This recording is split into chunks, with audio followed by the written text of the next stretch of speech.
Lisa thought she had it all figured out. After 12 years of marriage, she and her husband David had what everyone called the perfect life. They lived in a cozy two-story house on Maple Street, the kind with a white picket fence and a garden that bloomed every spring. Their two kids, Amy, who was 8, and little Ben, who just turned 6, filled their home with laughter and chaos in the best possible way. Every morning started the same way.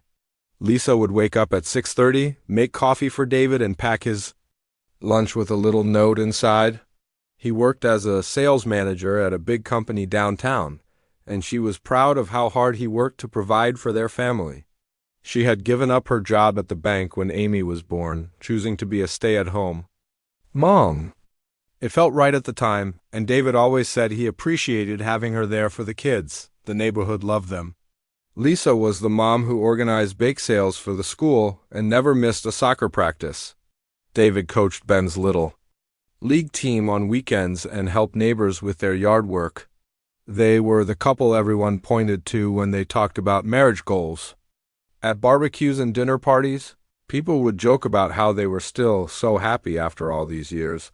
But if Lisa was being completely honest with herself, and she rarely was back then, things had started feeling different about 6 months ago. It wasn't anything huge at first, just small things that made her pause for a second before shrugging them off. David started coming home later from work, sometimes not until 8 or 9 at night. When she asked about it, he would sigh and say the company was pushing everyone harder, that he was lucky to have a job in this economy. The first real sign something was wrong came on a Tuesday evening in March. Lisa was helping Amy with her math homework when David walked in, but instead of his usual routine of kissing her cheek and asking about her day, he went straight upstairs. She found him in their bedroom, sitting on the edge of the bed with his phone in his hands, typing furiously. "Everything okay, honey?" she asked, but he practically jumped out of his skin. "Yeah, just work stuff," he said, quickly putting his phone face down on the nightstand. You know how it is? But Lisa didn't know how it was. In 12 years of marriage, David had never been secretive about his phone. He used to leave it lying around everywhere, and she had never felt the need to check it. Trust was something they had always had, something she was proud of. Her friends complained about their husbands hiding things, but David had always been an open book. The late nights became more frequent. David would come home exhausted, barely speaking to her or the kids. When she tried to start conversations about their day, he would give one-word answers and then disappear into his home office, claiming he had more work to do. The man who used to help her put the kids to bed every night suddenly became too busy. For bedtime stories, Lisa tried to be understanding. She knew work could be stressful, and she didn't want to be the nagging wife who made things harder for him. But the distance between them kept growing. They stopped talking about anything meaningful. Their conversations became purely functional: who was picking up the kids, what bills needed to be paid, whether they needed groceries. The phone thing got worse. David started taking his phone with him everywhere, even to the bathroom. He would get text messages at dinner and excuse himself to respond. When Lisa asked who was texting so late, he would say it was his boss or a client. But something about the way he smiled when he looked at those messages made her stomach turn. Their friends started noticing too. At their neighbor Janet's birthday party, Lisa was standing by the snack table when she overheard two women talking. "Is everything okay with Lisa and David?" one of them asked. "He seemed really distant tonight." "I noticed that too," the other replied. "And did you see how he kept checking his phone, even when Lisa was trying to talk to him?" Lisa felt her cheeks burn with embarrassment. She grabbed a plate of cookies and walked away, but their words stuck with her. If other people were noticing, it must be worse than she thought. The breaking point came on a Friday night in April. Lisa had planned a special dinner for just the two of them after the kids went to bed. She made David's favorite meal, lit candles, and even put on the dress he had complimented her on months ago. She thought maybe they could reconnect, talk about what was going on, and get back to being the couple they used to be. David barely touched his food. He kept glancing at his phone, which was sitting on the table next to his plate. Finally, it buzzed with a text message, and without even apologizing, he grabbed it and started typing a response. "David," Lisa said softly, "can we please just have dinner together, without the phone?" He looked up at her like she was asking for something unreasonable. "Lisa, I told you work has been crazy. I can't just ignore important messages." "But it's 9 o'clock on a Friday night," she said, trying to keep her voice calm. "What could be so urgent?" Instead of answering, David stood up from the table.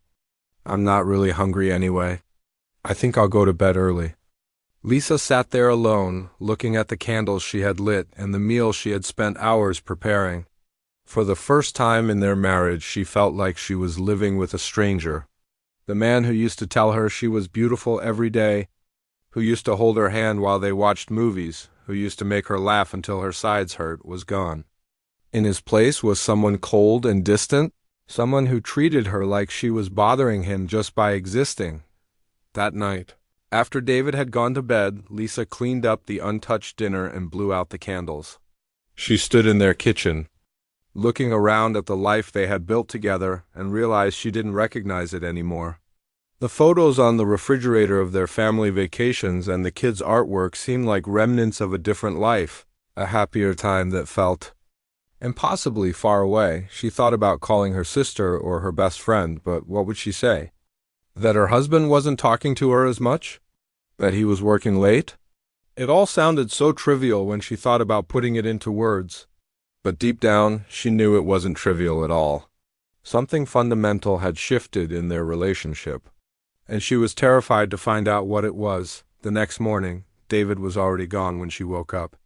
He had left a note saying he had to go into the office for a few hours, even though it was Saturday. Lisa made breakfast for the kids and tried to act normal, but Amy, who was always too smart for her own good, noticed something was wrong. "Mom, why don't you and Dad talk anymore?" Amy asked, looking up from her cereal. Lisa felt her heart break a little. "What do you mean, sweetheart?" "You used to laugh together all the time," Amy said. "Now you both look sad." Lisa didn't know how to answer that. How do you explain to an 8-year-old that sometimes adults drift apart, even when they don't want? 2. How do you tell your daughter that the family she thinks is perfect might be falling apart? "Sometimes grown-ups go through difficult times," Lisa said finally. "But we both love you and Ben very much. That will never change." Amy nodded, but Lisa could see the worry in her eyes. Even the kids could feel that something was wrong, and that made everything so much worse. As the days passed, Lisa found herself walking on eggshells in her own home. She stopped asking David about his day because she was tired of getting brushed off. She stopped trying to plan romantic dinners because she couldn't handle another rejection. She threw herself into taking care of the kids and the house, trying to maintain some sense of normalcy while her marriage crumbled around her. But the truth has a way of coming out, no matter how hard you try to ignore it, and Lisa was about to discover that the distance she had been feeling wasn't just about work stress or a rough patch in their marriage.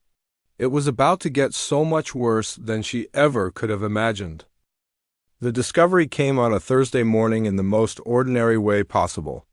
Lisa was doing laundry when she found David's work shirt in the hamper with his phone still in the pocket. She pulled it out, planning to put it on the nightstand, when it buzzed with a text message. The screen lit up and she saw a preview that made her blood run cold. "Can't wait to see you tonight, baby. I'm wearing that red dress you love." The message was from someone named Jessica, and it definitely wasn't about work.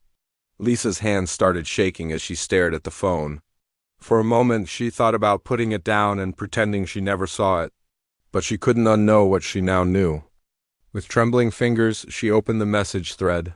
What she found was worse than she could have imagined. Months of messages between David and this Jessica woman. Messages that talked about hotels, about leaving work early to meet each other, about how much they missed each other. The worst part wasn't even the romantic messages. It was how David talked about his family, about her. "My wife is so clueless," one message read. "She has no idea what's going on." Another one said, "I can't wait to be done with this boring life and start fresh with you." Lisa sank onto their bed, still holding the phone, reading message after Message that destroyed 12 years of marriage. Jessica wasn't just some random woman. She was David's coworker, someone he had mentioned casually over the past few months. Lisa remembered him talking about the new girl in marketing, how she was really good at her job, how she brought fresh ideas to the team. He had even suggested they invite her to their summer barbecue. The betrayal cut deeper than Lisa thought possible. This wasn't just an affair. This was David planning a whole new life without her, talking about their family like they were some burden he couldn't wait to escape. Lisa felt like she was going to be sick. When David came home that evening, Lisa was waiting for him in the living room. She had sent the kids to her sister's house, knowing this conversation needed to happen without little ears listening. David walked in with his usual tired expression, but Lisa could see it differently now. He wasn't tired from work. He was tired from living a double life. "We need to talk," she said, holding up his phone. David's face went white. For a second, he looked like he might try to deny it, but then his shoulders sagged. "Lisa, I can explain." "Explain? What? That you've been having an affair for months? That you've been lying to me every single day? That you told another woman our marriage was boring and you couldn't wait to leave?" David sat down heavily on the couch across from her. "It's not what you think." "Then what is it, David?" "Because these messages seem pretty clear to me." For the next hour, David tried to minimize what had happened. He said it started as just friendship, that Jessica understood the pressure he was under at work. He said Lisa had been distant too, that they had been growing apart for a while. He said he never meant for it to go this far, but Lisa could see right through his excuses. "Do you love her?" she asked directly. David was quiet for a long moment. Then he said, "I don't know, maybe." That maybe felt like a knife to her heart. After 12 years, after 2 children, after building a life together, he wasn't even sure if he loved the woman he was betraying his family for. "I want to work this out," Lisa said, surprising herself. "For the kids, for us, but you have to end it with her completely." David nodded, but something in his eyes told her he wasn't really agreeing. "Okay," he said, "I'll handle it." But he didn't handle it. Over the next week, Lisa watched him like a hawk. She saw him texting when he thought she wasn't looking. She noticed him smiling at his phone in ways he hadn't smiled at her in months. When she asked him about it, he would say he was just checking work emails or looking at something funny online. The breaking point came the following Friday. Lisa had taken the kids to the grocery store after school, and they were all excited. Because she had promised to make their favorite cookies that weekend. They were laughing and joking in the car, and for a moment, Lisa felt like maybe things could go back to normal. But when they pulled into their driveway, there was a strange car parked outside their house. A red sports car that definitely didn't belong to any of their neighbors. Lisa felt her stomach drop, but she tried to stay calm for the kids. "Whose car is that, Mom?" Amy asked as they got out. "I'm not sure, sweetheart," Lisa said. Though she had a terrible feeling she knew exactly whose car it was. They walked up to the front door with their grocery bags, and Lisa could hear voices inside, laughing, her husband's laugh mixed with a woman's voice she didn't recognize. With shaking hands, she opened the door. There, sitting on her living room couch like she owned the place, was a young woman with long blonde hair and a bright red dress. She was probably in her late 20s, much younger than Lisa's 34 years. And she was sitting way too close to David, her hand resting on his arm. "Mom, who is that lady?" Ben whispered, hiding behind Lisa's legs. The woman looked up when they walked in, and instead of looking embarrassed or apologetic, she smiled. It wasn't a friendly smile. It was the kind of smile that said she knew exactly what she was doing. "Oh, you must be the wife," she said, standing up. "I'm Jessica. I've heard so much about you." Lisa felt like she was in a bad dream. "David, what is going on?" David stood up too, but he didn't look guilty or ashamed. He looked annoyed, like Lisa was interrupting something important. "Lisa, we need to talk." "Not in front of the kids," she said firmly. "Amy, take Ben upstairs and play in your room for a while." Amy looked confused and scared, but she took her little brother's hand and led him upstairs. Lisa could hear their footsteps on the stairs, and she prayed they couldn't hear what was about to happen. You brought her here? Lisa said, her voice shaking with anger. To our home, where our children live? Lisa, calm down, David said, but there was no warmth in his voice. We need to figure this out like adults. Figure what out? Jessica stepped forward, and Lisa was shocked by how confident she looked. David told me about your conversation last week, about how you want to work things out. That's between me and my husband, Lisa said. Actually, it's not, Jessica said, crossing her arms. Because David doesn't want to work things out? He wants to be with me. Lisa looked at David, waiting for him to defend their marriage, to tell this woman that she was wrong. But he just stood there silent. Is that true? Lisa asked him. Lisa, you have to understand, we've been unhappy for a long time. We both know it. I've been trying to save our marriage. I've been trying to figure out what was wrong so we could fix it. Well, maybe some things can't be fixed, Jessica said with a shrug. Maybe it's time to accept that and move on. Lisa couldn't believe what she was hearing. This woman, this stranger, was standing in her living room telling her that her marriage was over, and her husband was letting it happen. David, tell her to leave, Lisa said. Tell her this is our home and our family and we need to work this out ourselves. But David didn't say anything. He just looked at the floor. That's when Jessica stepped closer to Lisa, close enough that Lisa could smell her expensive perfume. Listen, honey, she said in a voice that was anything but sweet. David has made his choice. He's chosen me. The sooner you accept that, the easier this will be for everyone. Get out of my house, Lisa said, her voice barely above a whisper. Actually, Jessica said, I think you're the one who needs to leave. Before Lisa could respond, Jessica continued.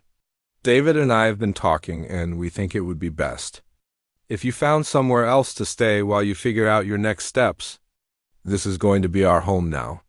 Lisa looked at David in complete shock. You're not seriously agreeing to this. But David's silence was answer enough. That's when something inside Lisa snapped.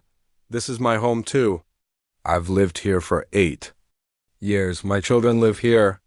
Not anymore, Jessica said coldly. David wants a fresh start, and that means you need to go. You can't just throw me out of my own house. Jessica's face changed then, from fake sweetness to something much uglier. Actually, I can, and I will. Before Lisa could react, Jessica raised her hand and slapped her across the face. The sound echoed through the living room like a gunshot. Lisa held her cheek, stunned. She had never been hit by another woman in her life. She looked at David, expecting him to step in, to defend her, to do something. But instead, he actually smiled. A small, cruel smile that told her everything she needed to know about who he really was. David, she whispered. She just hit me. Maybe. You deserved it, he said quietly, and then he laughed. A short, bitter laugh that destroyed the last piece of Lisa's heart. Pack your things, Jessica said, straightening her dress. You and your kids need to be out of here by tonight. This is my house now. Lisa stood there, holding her burning cheek, looking at the man she had loved for 12 years and the woman who had just assaulted her in her own home. She realized that the David she had married was gone, and in his place was someone she didn't recognize at all. Upstairs, she could hear Amy calling for her, probably wondering why the adults were being so loud. Lisa knew she had to be strong. For her children, even though her whole world had just fallen apart, she looked at David one more time, hoping to see some sign of the man she had fallen in love with. But there was nothing there except coldness and a stranger who seemed to enjoy watching her pain. Lisa's hands were still shaking as she climbed the stairs to her children's rooms. Her cheek throbbed where Jessica had slapped her, and she could still hear David's cruel laughter echoing in her ears. She had to be strong now. Amy and Ben were depending on her, and she couldn't let them see how completely broken she felt inside. She found them in Amy's room, sitting on the bed with worried faces. Ben was holding his favorite stuffed elephant, the one he'd had since he was 2. Amy was trying to act brave, but Lisa could see the fear in her 8-year-old eyes. Mom, what's happening? Amy asked quietly. Why was that lady yelling? Lisa sat down on the bed between them, fighting back tears. How do you explain to your children that their father has chosen another woman over his own family? How do you tell them that the home they've known their whole lives is no longer theirs? We need to pack some clothes, Lisa said, trying to keep her voice steady. We're going to stay with Aunt Rachel for a while. Why? Ben asked, his voice small and scared. Where's Dad? Lisa's heart broke all over again. Dad is going through some things right now. But we're going to be okay, I promise. She helped them pack their clothes into suitcases, trying to act like this was some kind of adventure.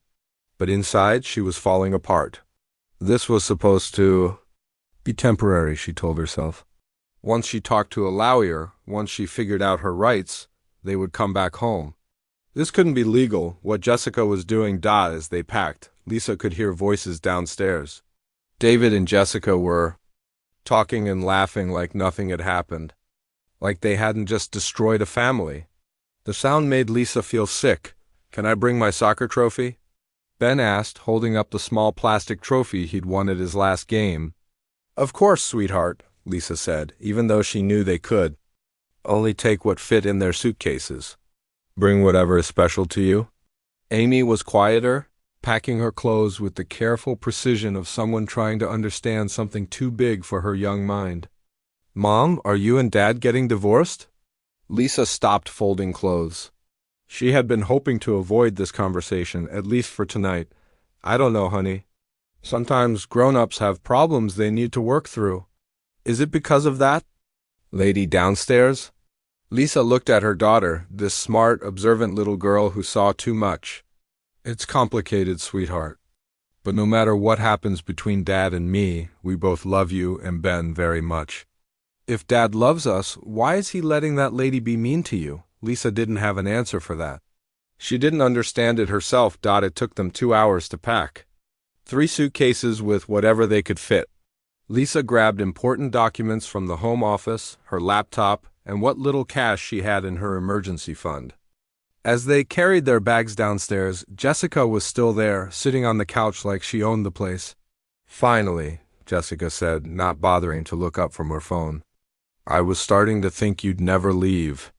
Lisa ignored her and focused on getting the kids to the car. David was nowhere to be seen, which was somehow worse than if he had been there. At least then she could have tried one more time to reach the man she thought she knew. The drive to her sister, Rachel's apartment, was the longest 20 minutes of Lisa's life. The kids were quiet in the back seat, and Lisa kept glancing in the rearview mirror at the house that had been their home. She couldn't believe this was really happening. Rachel lived in a small 2-bedroom apartment across town. She was a single mom herself, working as a nurse and raising her 10-year-old son Jake when Lisa called her from the car. Sobbing and barely able to explain what had happened, Rachel didn't hesitate. Come here right now, she had said. We'll figure this out. But when they arrived at Rachel's door with their suitcases, Lisa could see the worry in her sister's eyes. The apartment was tiny, and now she was going to have 3 more people living there. It's just temporary, Lisa said, as Rachel helped them carry their bags inside. Just until I can figure out what to do. Stay as long as you need, Rachel said. But Lisa could hear the strain in her voice.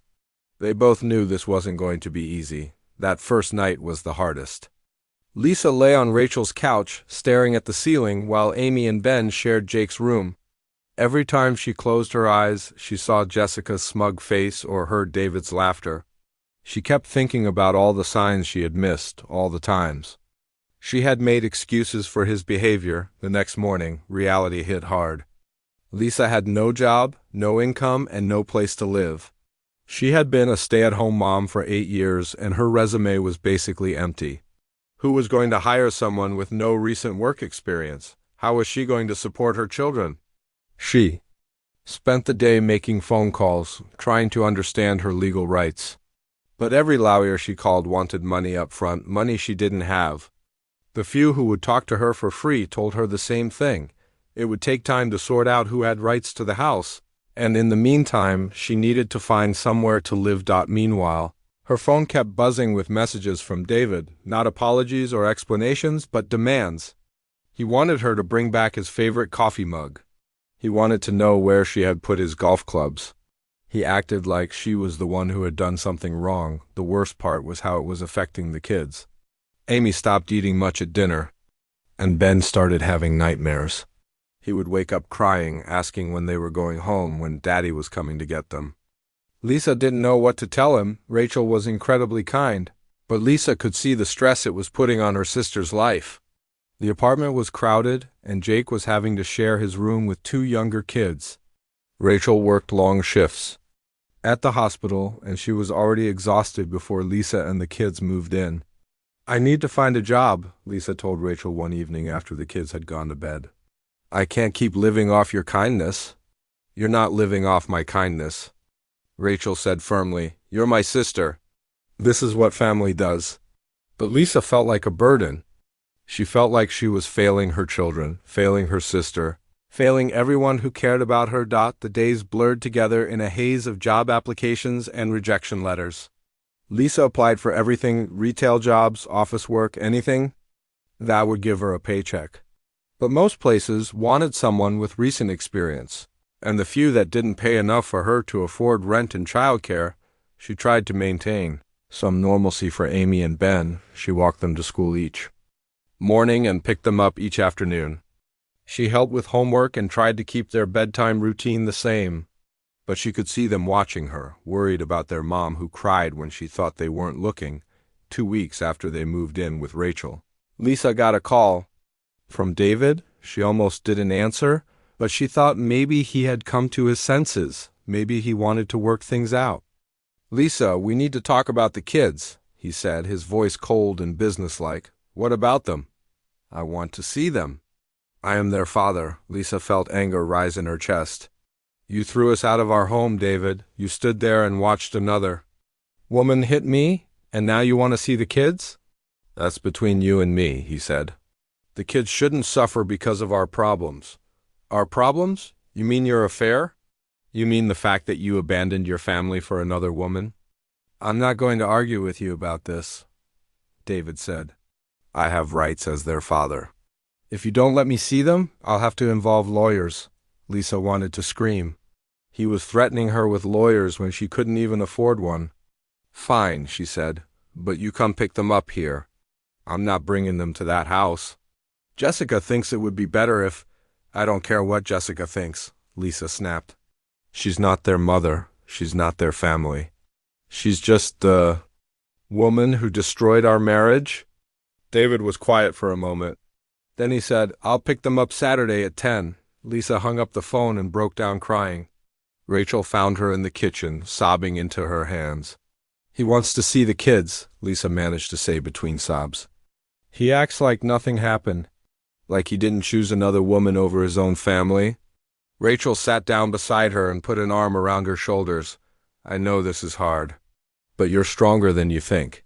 You're going to get through this." "How? I have no job, no money, no place to live.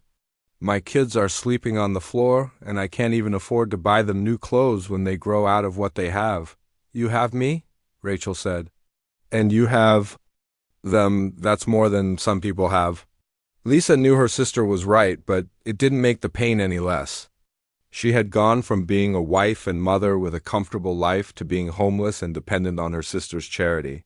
She felt like she had lost everything that mattered. That night, she lay on the couch again, listening to the sounds of the apartment. Rachel snoring softly in her bedroom, the kids whispering in Jake's room, the neighbor's TV playing too loud through the thin walls. This wasn't the life she had planned for her children. They deserved better than this, but as she lay there in the dark, something inside her started to change. The hurt was still there, the anger and the betrayal. But underneath it all, she felt something else growing. A determination she didn't know she had. David and Jessica thought they had won. They thought they had broken her completely. They had taken her home, her marriage, her sense of security. But they hadn't taken her children, and they hadn't taken her will to fight. The turning point came on a Tuesday morning, 3 weeks after Lisa and the kids had been living at Rachel's apartment. Lisa was sitting at the small kitchen table, staring at another rejection letter from a potential employer, when Rachel sat down across from her with a cup of coffee and a determined look on her face. "Okay, enough is enough," Rachel said firmly. "We need to stop feeling sorry for ourselves and start fighting back." Lisa looked up from the letter, exhausted. "Rachel, I've been trying. I've applied for dozens of jobs. I've called every lower in town. Nobody wants to help someone who can't pay up front." "That's not what I'm talking about," Rachel said. She pulled out her phone and showed Lisa a website. "My friend Karen from work went through a nasty divorce last year. She told me about this legal aid clinic downtown. They help people who can't afford lawyers." Lisa had heard about legal aid before, but she'd always assumed it was for people worse off than her. "I don't know if we qualify." "You're living on my couch with 2 kids and no income," Rachel said bluntly. "I think you qualify." That afternoon, Rachel took the day off work to watch the kids while Lisa went to the legal aid clinic. The office was in an old building downtown, with worn carpets and fluorescent lights that flickered. But the woman behind the reception desk, Mrs. Martinez, was kind and patient as Lisa explained her situation. "You need to see Attorney Johnson," Mrs. Martinez said after hearing Lisa's story. "She specializes in family law and housing issues." Lisa waited for 2 hours in a plastic chair, watching other people with their own legal problems come and go. When her name was finally called, she followed a young woman with short brown hair into a small office filled with law books and case files. "I'm Attorney Johnson," the woman said, gesturing for Lisa to sit down. "Tell me what happened." Lisa told the whole story from the beginning. The affair, the confrontation, Jessica slapping her, David laughing, being thrown out of her own home. Attorney Johnson listened carefully, taking notes and asking questions. "Did you say your name is on the house deed?" Attorney Johnson asked. "Yes, both our names are on it. We bought it together 8 years ago." Attorney Johnson leaned forward. And for the first time in weeks, Lisa saw something that looked like hope in someone's eyes.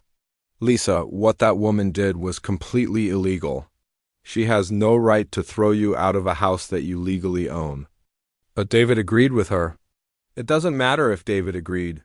He can't give away your legal rights to your own property. Even if you two were getting divorced, which you're not yet, there are legal processes that have to be followed." Lisa felt something lift in her chest. "So what can we do?" "We can file an emergency motion to get you back into your house immediately. We can also look into pressing charges against this Jessica for assault.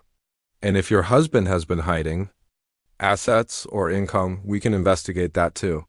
For the first time in 3 weeks, Lisa felt like she could breathe. "How long will this take?" "The emergency motion could be heard as early as this Friday. I'll need you to gather some documents, your marriage certificate, the house deed, bank statements, anything that shows your legal rights to the property." Lisa left the legal aid office feeling more hopeful than she had since this nightmare began. She called Rachel from the parking lot, crying tears of relief instead of despair for the first time in weeks. But when she got back to Rachel's apartment, she found her sister looking worried. "David called," Rachel said quietly. "He wants to talk to you." Lisa called David back, and his voice was different than it had been in their last conversation. He sounded nervous, almost panicked. "Lisa, we need to work something out," he said. "This doesn't have to get ugly." It already got ugly, David. When you let another woman hit me in front of our children. That was a mistake. Jessica was upset. She didn't mean it," Lisa almost laughed. "She didn't mean to slap me? She didn't mean to throw me out of my own house? Look, maybe we can arrange something. You can come back to the house. We can work out some kind of schedule. A schedule? In my own home?" David was quiet for a moment. "Lisa, Jessica is pregnant." The words hit Lisa like a physical blow. She sat down heavily on Rachel's couch, trying to process what he had just said.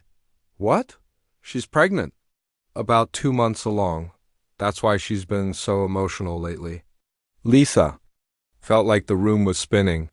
David was having a baby with another woman, while he was still married to her, while they were still legally a family. "How long has this been going on, David? How long have you been lying to me?" "It's complicated." "No, it's not complicated. You've been cheating on me for months. And now you've gotten another woman pregnant. There's nothing complicated about that. David's voice got harder. Look, the reality is that Jessica and I are together now. She's carrying my child. You need to accept that and figure out how to move forward. The reality is that you're still married to me, Lisa said, surprised by the strength in her own voice. The reality is that house is legally mine too.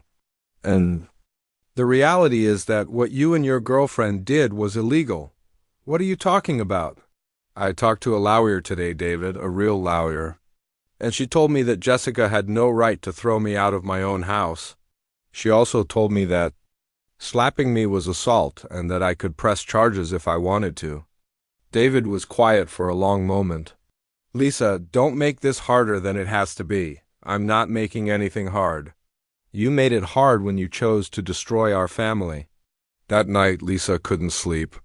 She kept thinking about Jessica being pregnant, about David starting a whole new family while abandoning the one he already had. But she also kept thinking about what Attorney Johnson had said. She had rights. She had options. She wasn't as powerless as she had felt. The next day, Attorney Johnson called with news. I've filed the emergency motion, she said. The hearing is scheduled for Friday at 2 o'clock. I also did some digging into your husband's employment records. What did you find? Well, it's interesting. According to his company's HR department, David has been taking a lot of unexplained time off work.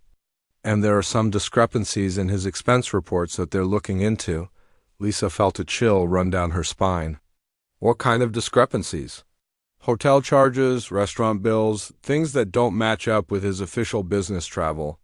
His company is starting an internal investigation. Lisa had never thought about David's work expenses, but now she realized he must have been using company money to pay for his affair. Hotels for him and Jessica, expensive dinners, maybe even some of those gifts she saw mentioned in his text. Messages? Is that illegal? If he's been using company funds for personal expenses, it's definitely against company policy and could be considered embezzlement depending on the amounts involved. Lisa felt a strange mix of emotions. Part of her was shocked that David would risk his career for Jessica, but another part of her wasn't surprised at all. The man who could laugh at his wife being slapped was capable of anything. Friday morning arrived, and Lisa put on her best dress, the one she used to wear to church with David and the kids when they were still a happy family. Attorney Johnson met her at the courthouse, and they went through the metal detectors together. Are you ready for this? Attorney Johnson asked as they walked toward the courtroom. I think so, Lisa said, though her heart was pounding. Remember, you belong in that house just as much as he does. More, actually, since you're the one who's been taking care of it and the children. When they entered the courtroom, Lisa saw David sitting at a table with a lawyer in an expensive suit. He looked nervous and kept checking his phone. Jessica was nowhere to be seen, which Lisa found interesting. The judge was a middle-aged woman, with gray hair and kind eyes. She listened carefully as both lawyers presented their cases. David's lawyer argued that Lisa had agreed to leave the house temporarily while they worked out their marital issues, but Attorney Johnson had done her homework. She presented the text messages that showed David planning to leave his family. She showed the judge photos of Lisa's injuries from where Jessica had slapped her. She presented documentation showing that Lisa's name was on the house deed and that she had every legal right to live there. Your Honor, Attorney Johnson said, Mrs. Parker was illegally evicted from her own home by her husband's girlfriend, who has no legal standing whatsoever. This woman was assaulted in her own living room and then forced to leave with her minor children. This is not a marital dispute. This is a case of domestic violence and illegal eviction. The judge looked at David and his lawyer. Is it true that a third party, someone with no legal interest in the property, ordered Mrs. Parker to leave the marital home? David's lawyer whispered something to David, who nodded reluctantly. Yes, Your Honor, but it was a misunderstanding. A misunderstanding? The judge's voice was sharp. Someone with no legal rights to the property ordered the legal owner to leave, and this was a misunderstanding? Lisa watched David squirm in his chair. For the first time since this whole thing started, she saw him looking uncomfortable and small. The judge's ruling was swift and clear. Mrs. Parker has the right to return to the marital home immediately, Mr. Parker. You will ensure that the third party you mentioned is not present in the home when Mrs. Parker returns. Furthermore, Mrs. Parker has the right to change the locks if she feels it's. Walking back into her own home felt like stepping into a different world. The house looked the same, but everything felt different. Lisa noticed Jessica's things scattered around, expensive purses on the kitchen counter, designer shoes by the front door, makeup products all over Lisa's bathroom vanity. It was like someone had tried to erase her from her own life. Amy and Ben ran through the house, excited to be back in their familiar space. "Mom, someone moved my toys," Ben called. From his room, Lisa found him reorganizing his toy box, putting everything back exactly where it belonged. "It's okay, sweetheart," Lisa said, helping him. "Everything's going to be back to normal now." But as she said it, Lisa realized she didn't want normal.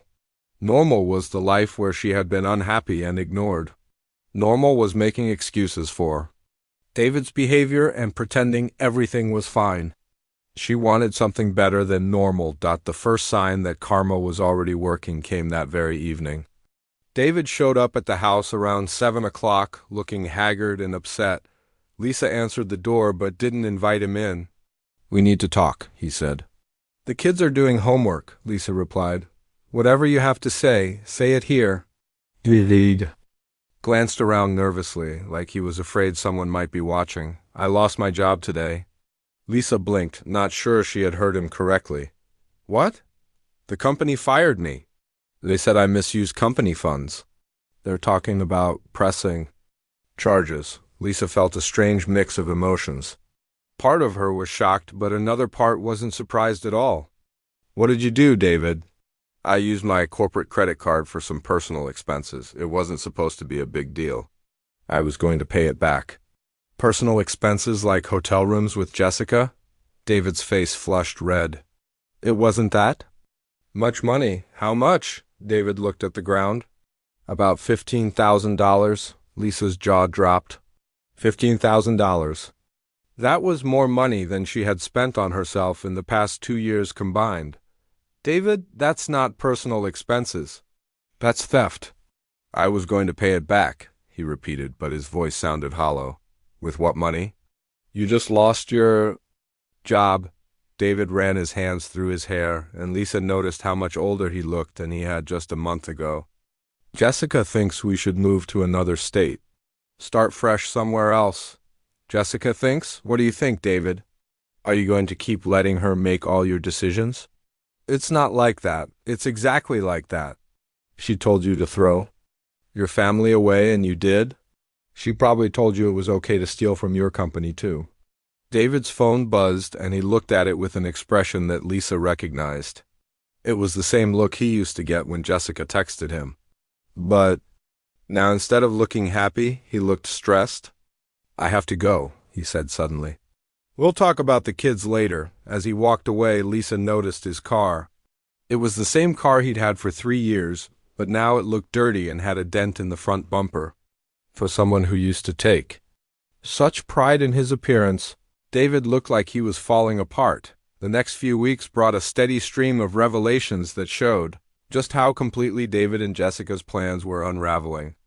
Lisa learned most of it through her lawyer, but some of it came from unexpected sources. Mrs. Henderson, their elderly neighbor, stopped by one afternoon with a casserole and some interesting information.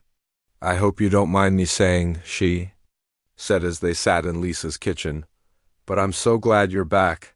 That woman who was staying here was just awful." "What do you mean?" "Well, she was so rude to everyone. She yelled at the mailman for putting mail in the wrong box. She called the police on the Johnsons' dog for barking. And the parties they were having. Mrs. Henderson shook her head. Music until all hours, cars parked everywhere. The whole neighborhood was talking about it. Lisa was mortified. She had lived on this street for 8 years and had always gotten along well with her neighbors. "I'm so sorry about that." "Oh, honey, that wasn't your fault." We all knew something was wrong when we didn't see you or the children for weeks. I almost called the police myself. Mrs. Henderson leaned closer, lowering her voice. And I hate to be the bearer of gossip, but I think you should know that woman hasn't been back since last week. I saw her loading up her car with suitcases and driving away. She looked like she was in a big hurry. Lisa felt a surge of satisfaction.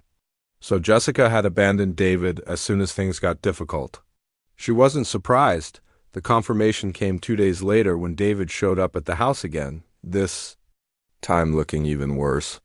His clothes were wrinkled, he hadn't shaved, and his eyes were red like he hadn't been sleeping. "Can I come in?" he asked. "I need to talk to you." Lisa let him into the living room but didn't offer him anything to drink. "The kids are at school. You have 15 minutes. David sat down heavily on the couch, the same couch where Jessica had sat so smugly just a month ago. "She left," he said quietly. "Who left?" "Jessica. She's gone. She moved back to her hometown in Ohio." Lisa crossed her arms. "And?" "She said she couldn't handle the stress. She said I had too much baggage." David's voice cracked. "She took the baby and left."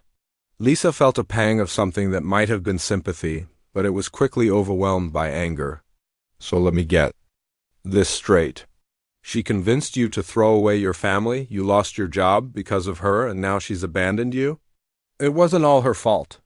"David, stop. Just stop making excuses. She used you, and you let her destroy everything good in your life for someone who didn't even care about you." David put his head in his hands. "I don't know what I was thinking. I don't know how everything went so wrong. You weren't thinking. That's the problem." David looked up at her, and for a moment Lisa saw a glimpse of the man she had married. "Is there any chance? Could we try to work things out? Could we try to be a family again?" Lisa felt her heart harden. "David, you laughed when another woman hit me. You stood there and watched her throw me and your children out of our home. You chose her over us, and now that she's gone, you want us back? I made a mistake. You made a series of choices, and now you have to live with the consequences." David tried to argue, but Lisa wasn't interested in hearing any more excuses. She had spent too many years making excuses for him herself. After David left, Lisa sat in her quiet house and thought about how much her life had changed. A month ago, she had been a woman who was afraid to confront her husband about working late. Now she was someone who had stood up to bullies, fought for her rights in court, and reclaimed her life. The divorce proceedings moved quickly after that. David had no money for a good lawyer, and with his criminal charges pending, he was in no position to fight for much of anything. Lisa got the house, primary custody of the children, and most of their assets, but the real victory came from an unexpected source. Remember that little hobby David used to make fun of? Lisa had been running a small online business from home, selling handmade crafts and personalized gifts. She had started it as a way to contribute some money to the family, but David had always dismissed it as a waste of time. "Why don't you focus on taking care of the house instead of playing around on the computer?" He used to say. What David didn't know was that Lisa's little hobby had been growing steadily for 2 years. She had regular customers, 5-star reviews, and had even started getting orders from small businesses. While he was busy having his affair, Lisa had been quietly building something of her own. During those weeks when she was staying at Rachel's apartment and applying for jobs, Lisa had kept working on her business from her laptop. She took on more orders, expanded her product line, and even started a social media page that gained hundreds of followers. By the time the divorce was finalized, Lisa's online business was bringing in more money than David's old job had been paying. She was financially independent and didn't need anyone to take care of her. The final piece of karma came 6 months later. Lisa was at Amy's soccer game when she overheard 2 other moms talking. "Did you hear about Jessica Williams?" One of them said, "You know that woman who used to work at Davidson Marketing?" Lisa's ears perked up. Davidson Marketing was the company David used to work for. What about her? Well, apparently she's been fired from 2 different jobs in Ohio for inappropriate behavior with married coworkers. Word is getting around in her industry. Nobody wants to hire her now. Lisa smiled to herself. So Jessica's pattern of targeting married men had finally caught up with her. As for David, he was living in a small apartment across town, working at a retail job that paid a fraction of what he used to make. He had visitation with the kids every other weekend, but even that was strained. Amy and Ben loved their father, but they couldn't forget how he had treated their mother. They saw him, but the easy, trusting relationship they used to have was gone. Lisa, meanwhile, was thriving. Her business continued to grow, and she had even hired 2 part-time employees. She bought a new car, redecorated the house exactly how she wanted it, and started taking the kids on vacations she never could have afforded when she was dependent on David. The best part was how confident and happy Amy and Ben had become. They saw their mother as someone strong and capable, someone who had faced the worst situation imaginable and come out stronger. Amy even told her teacher that when she grew up, she wanted to have her own business just like her mom.